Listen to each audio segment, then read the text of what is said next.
We live surrounded by screens that whisper truths, numbers, statistics, tutorials. We're neck-deep in an ocean of information that never sleeps, data multiplying by the second, algorithms handing us answers before we even know how to ask the I question. Never in the history of humanity has knowledge been so available, so accessible, so disposable. Yes, that's right. Disposable. Because deep down, the question that won't go away is this: how is it possible to know so much and understand so little? To have every tool in hand, yet still feel like something essential is missing? Why is it that the more we open our eyes to the world, the more we lose touch with what's inside? Could it be that the excess of light has blinded us? The ancients walked through deserts in search of wisdom. Today, wisdom reaches us before breakfast, but diluted in reels, tweets, and 15-second videos. We have more access than any philosopher of the past, but less time, less patience, less silence. We know the names of the stars, but forget the way home. We can list the symptoms of anxiety, but no longer know how to calm the heart. We build rockets that brush the edge of the universe, but can't hold a conversation without checking our phone. And so the doubt remains. Does genius still have a place in this new world? Or has it, like wisdom, been buried under layers of distraction and engagement metrics? The truth is, we've mistaken information for wisdom, and that mistake is fatal. Information is the accumulation of facts. Wisdom is knowing what to do with them. One is a library, the other is meaning. And without meaning, knowledge becomes noise. Would Socrates have any followers today if nothing he said fit into a TikTok?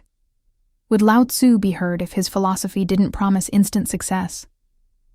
Maybe the problem isn't the absence of geniuses, but the absence of fertile ground where they can grow. Because genius needs time. It needs silence. It needs reflection. And the modern world seems to have forgotten how to be silent. We are more connected than ever before, and yet more disconnected than we've ever been. Every notification pulls us further from ourselves. Every new browser tab closes a window to our inner world. Our minds are full, but our souls are empty. Is this the price of superficial knowledge? Have we, in our hunger to know everything, forgotten how to understand what truly matters?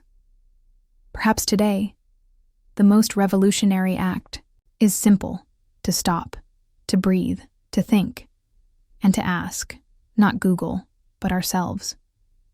What do I really know?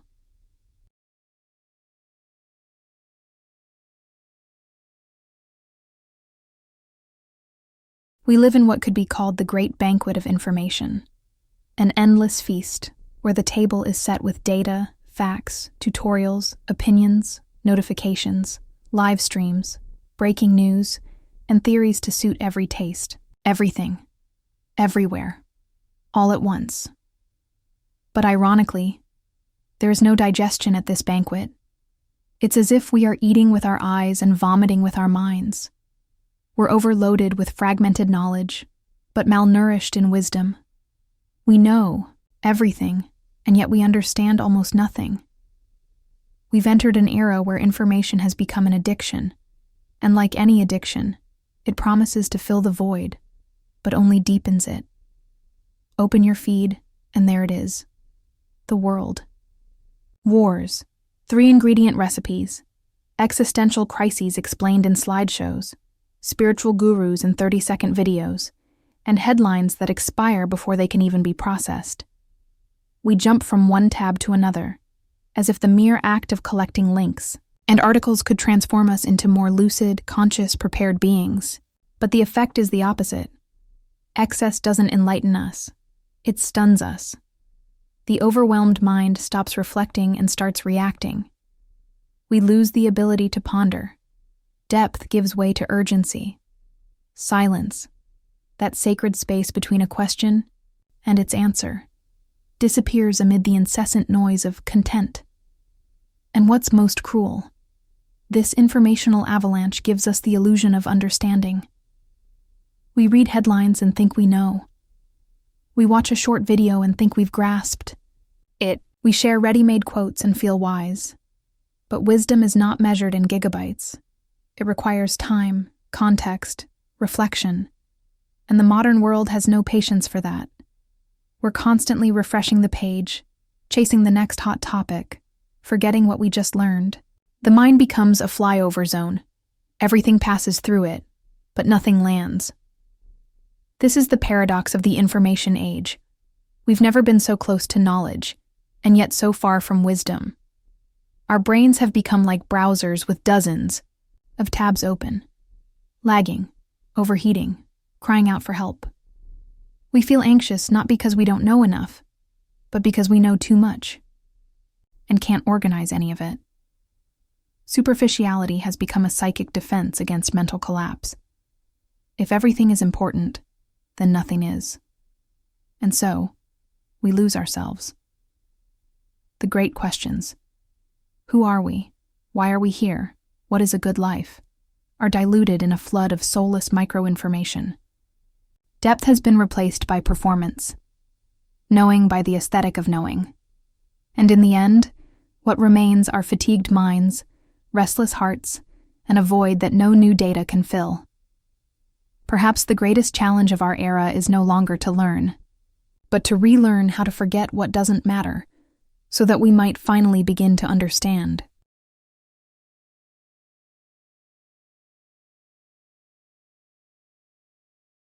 In a world where everyone seems to have a ready-made answer on the tip of their tongue, perhaps it's time to remember the one who became immortalized for saying, with courage and serenity, "All I know is that I know nothing." Socrates, the father of Western philosophy, was no fool, far from ignorant.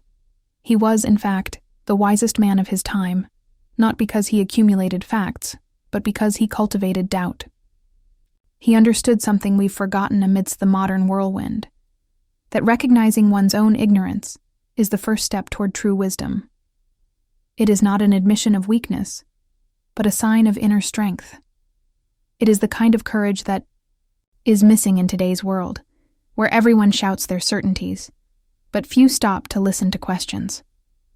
Socrates walked the streets of Athens, stripped of ego, asking questions that dismantled the pillars of false erudition. He wasn't trying to convince, but to awaken. His mission was not to impose ideas, but to remove the layers of pretense that block the growth of authentic knowledge.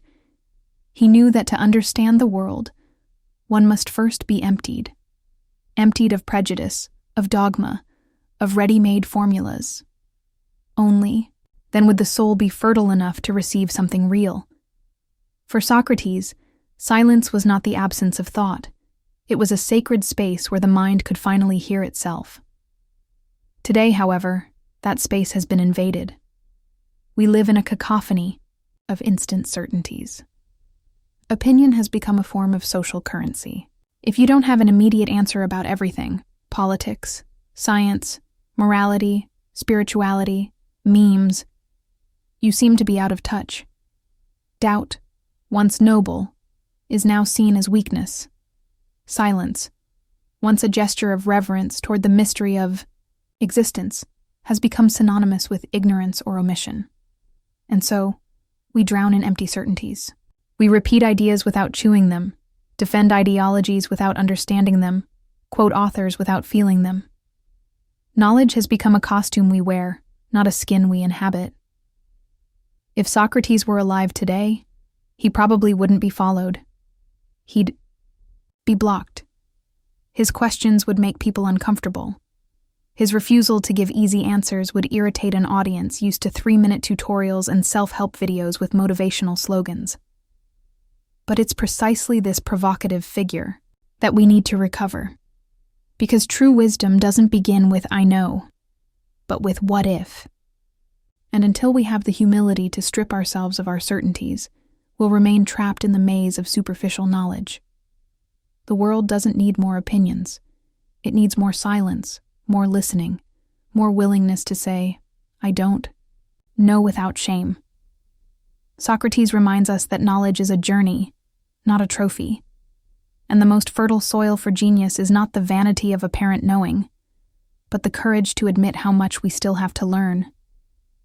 In an age of digital arrogance, remembering this might just be the most revolutionary act of all.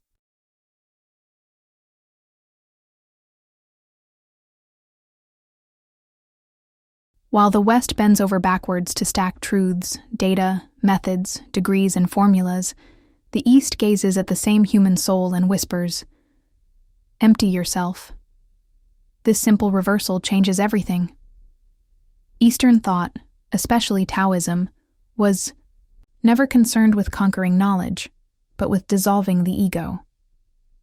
Lao Tzu, in his Tao Te Ching, does not invite us to accumulation, but to detachment. He doesn't teach us to conquer the world, but to flow with it. At the heart of the Tao lies a lesson that unsettles the Western mind. Only when we are empty can we receive. A cup, after all, can only be filled when it is empty.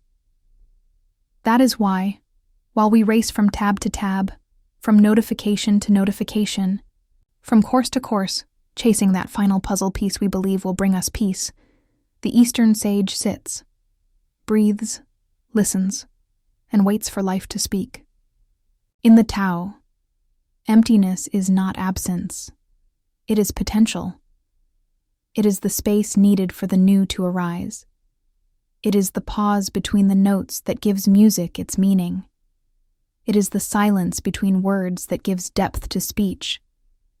But we, hurried and starving for certainties, ignore this interval. We are so busy chasing answers that we forget the deepest ones only reveal themselves when we stop asking. In Zen tradition, there is a koan, a meditative paradox, that says, "Show me your original face before you were born." Try to grasp this with logic, and you go mad. But try to hear it with a quiet heart, and perhaps something resonates. This is the difference between knowledge and wisdom. The first fills, the second overflows. Knowledge explains, wisdom reveals. And for that revelation to take place, it requires an inner space our culture has forgotten how to cultivate. We are drowning in information, yet starving for meaning. We are like computers with 1,000 tabs open, still running, but crashing on the inside. The critique here is not against knowledge, but against the attachment to it. It's not against learning, but against the obsession to mentally dominate everything. The Tao invites us to unlearn a little, to let go of the need for control, to trust that there is a greater intelligence, not in the data, but in life itself, and that this intelligence can only be heard by those who silence their inner noise. Silence is not the absence of answers. It is where the deepest answers dwell. Maybe it's time to stop seeking more, so we can finally discover.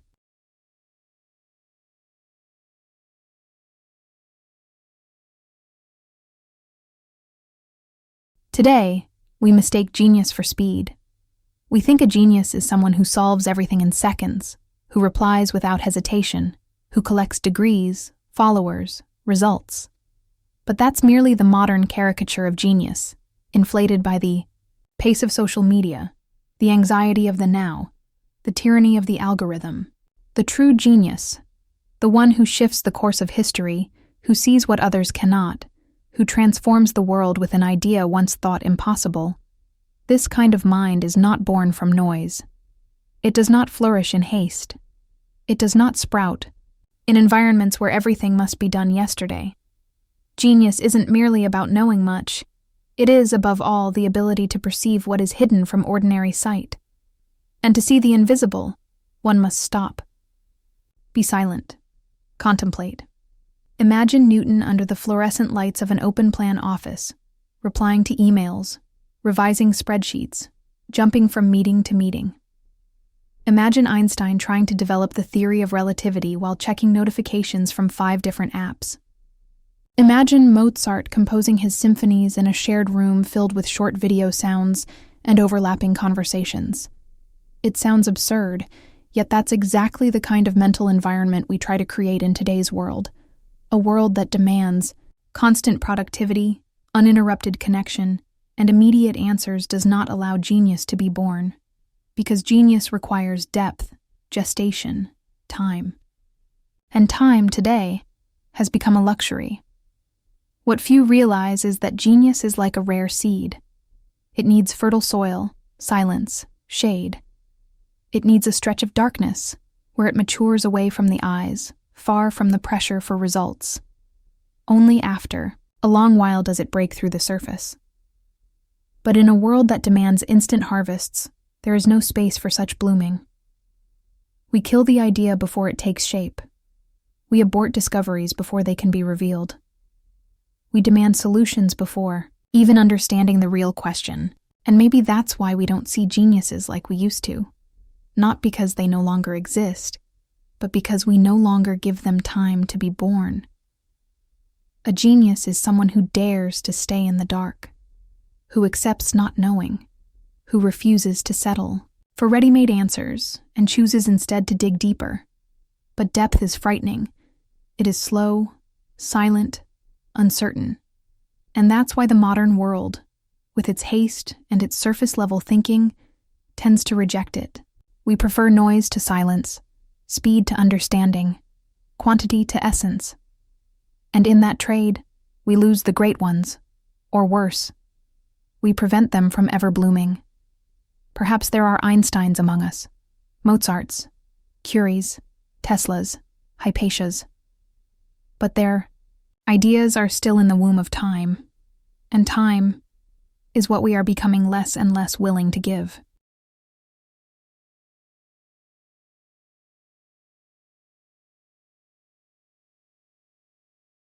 At last, we arrive at the threshold of a paradox that may be the great silent tragedy of our time. We know too much, yet understand almost nothing. We live submerged in an ocean of data, yet we are dying of thirst for meaning. We fill our days with words, images, opinions, and theories, but our soul remains empty, orphaned of silence, orphaned of listening, orphaned of wisdom.